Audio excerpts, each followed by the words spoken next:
to Trump. Trump was shedding delegates. Even though he won them, Ted Cruz was winning them back. Manafort knows that his business was drying up in Eastern Europe, in the Ukraine especially, because the pro-West government overthrew the pro-Russian government. So he says, I want to get back here. I haven't been really working here since the Nixon days. He called Tom Barrack. Tom Barrack says, hey, Mr. President, hey, Donald Trump, we've been longtime friends. You're losing delegates. He knows our system. He understands the convention, so help shore him up. Well, Manafort impressed the president. He's working for free. They rotate Corey Lewandowski out. He was beginning to burn some people out. And they said, let's give Manafort a shot. 6 weeks later, Manafort was directing too much. He was getting on the president's nerves. He got fired. No bitterness, he got fired. And now, they're raiding his home. They put handcuffs on his wife, evidently, at 4 in the morning when they went in there. They got his paperwork. And he's been basically on a house arrest since. But it didn't stop there. Another federal judge, U.S. District Court Judge Dabney Frederick, saw this petition in front of her and said, we would like a delay on Concord Management Consulting and 2 other firms in which this lawyer represents, who evidently were indicted among those companies involved in the Russian troll farm that made up all those ads that were pro-Trump and pro-gun and racial unrest and all those things that the Russians were accused of doing by the Mueller probe. So the Mueller probe goes, yeah, the Mueller people go, yeah, we need a delay. The judge goes, no, you're not getting a delay. You slam these people with an indictment. They want to defend themselves. Show them the information that it got them indicted. Show it to them. Everyone was silent. They gave them the testimony was on Friday and Saturday they ruled. Mueller probe is finally being looked at. $1 million a week they're spending. They hired another prosecutor. What are they doing? Well, trying to leverage the president to speaking. And by the way, I don't think he's going to do it. So here's Jonathan Turley, cut 1. Judge Ellis's comments really surprised many people in the bar. He was really talking about motivation instead of the issue of the mandate. And usually judges don't get into that. The fact is, this mandate is largely defined by Rosenstein, and Rosenstein approved these counts. Where they have a good argument is I see no principled reason why Rosenstein gave the Cohen case to New York, but approved the Manafort case.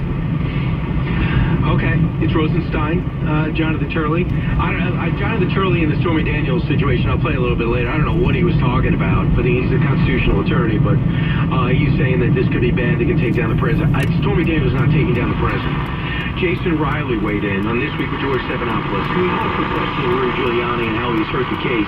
But he said this, cut 4, he's with the Wall Street Journal. That gets me back to what Judge Ellis said here, which is that he said to Mueller's team, you do not have unfettered power here. You can't have unfettered power. You should be working within parameters. And many Trump supporters think that this is no longer about Paul Manafort's bank fraud or financial dealings. This is about doing whatever it takes to bring down Donald Trump. And people are very concerned about that. Trump supporters are very concerned that Mueller has not kept his eye on the ball, that he's gone outside of his mandate, and that latitude has been given to him by Rod Rosenstein. By the way, the polls are showing that people get fed up with the Mueller probe. It's not hurting the president. You know, there was a Reuters poll, which they are walking back their own poll that shows the president at 48%. You know that Rasmussen is at 51%, but it's a tracking poll. Do you know the Real Clear average has him at 42? He was at 37. So all this stuff is happening, and Stormy Daniels come forward, and these crazy lawyers going out, and every network trying to kill him. CNN nonstop. They won't even do another story, and the president's polls are ticking up. How does that sound familiar? Bill Clinton, same thing.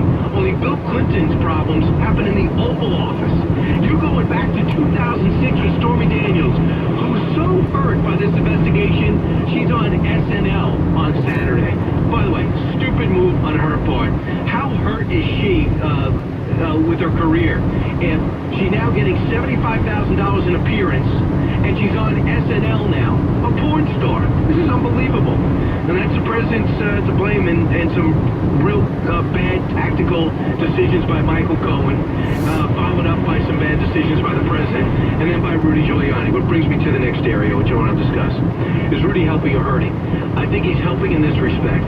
Aggressive. We're going after it. We're not afraid to do interviews. I don't agree with this. You're not getting this paperwork. What is their mandate? How many Democrats are prosecuting? So the president doesn't have to do it.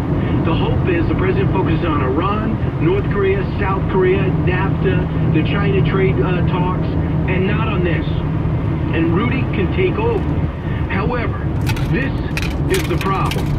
A lot of the stuff he's saying is not what the president wants him to say, and certainly not briefed by the legal team or the communications arm, which causes nothing but strife when Sarah Huckabee Sanders has got to go up and look like she's not telling the truth. Cut 17. The facts I'm still learning. This is, 1.2 million documents. I've been in the case for 2 weeks, virtually 1 day in comparison to other people. So I'm not an expert on the facts yet. I'm getting there. But I am an expert on the law, and particularly the campaign finance law. I've lived under it running for president. And the fact is, there is no way this is a campaign finance violation of any kind, nor was it a loan. It was an expenditure. Okay, Allison, you're an attorney. So this is his background. It's not to be an advocate. You have people like Anthony Scaramucci who are advocates. They're not experts. He was communications. So he'd go out there, I love this president, you guys should back up. He's a great guy, he's under control. But Rudy Giuliani's half cheerleader, half legal expert. That's bad, right? When he's standing around with all the facts in? It doesn't sound good, no. You're the attorney, you need the facts before you go out and speak, and it's not that convoluted of a situation that the facts take weeks and weeks to really nail down. Right, and to even bring up the Stormy Daniels thing's almost all downside, correct? I would imagine so, but Mayor Giuliani does not believe so. Here's President Trump. This statement was a relief to those inside the White House. Cut 16. Rudy knows it's the witch hunt. He started yesterday. He'll get his facts straight. He's a great guy. This is the craziest news cycle in the history of man. All right, here is this stood out because he said what I was thinking, and of course he has all the original sources in Washington. Cut 19. Whatever President Trump and Rudy Giuliani have conducted over the last few days, it's been entirely without any coordination with anybody in the White House.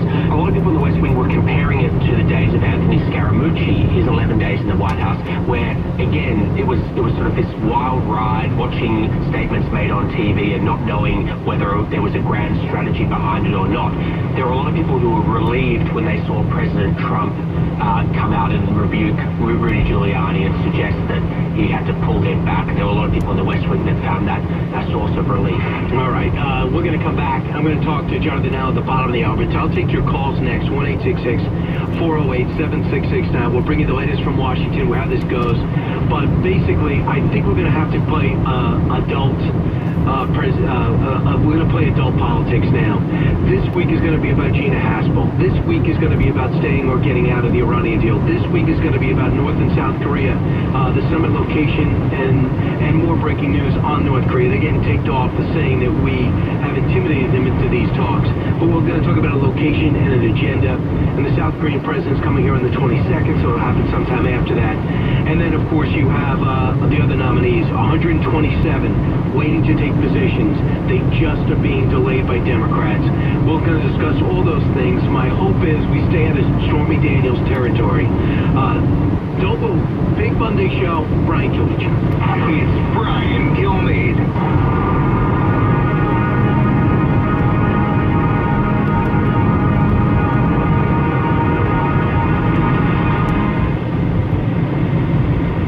Wouldn't it be great to have all the energy you want all day long? Unfortunately, fatigue gets in the way, even for everyday activities, and it seems to get worse every year, right? Here's what. When you're 20, your body has a natural ability to maintain healthy circulation. But by age 40, that ability decreases by half, and that leaves you tired. So, what can you do to increase the youthful, natural circulation and fight fatigue? Drink Super Beets, that's why. Super Beets promotes the body's own natural ability to produce healthier circulation for increased energy and stamina all day long. Only Super Beets is made from beets, grown to exacting standards, that's concentrated into superfood crystals. So, if you want to increase your own natural energy, call 800-541-2516 or go to briansbeets.com. With your first order, you get another 30-day supply of free Super Beets. Yup, Super Beets for free, plus indicator strips to see how Super Beets is working for you in your body. And free shipping. Call 800-541-2516 or go to briansbeets.com today. Individuals and businesses with tax problems, listen carefully. Do you feel like you're losing control?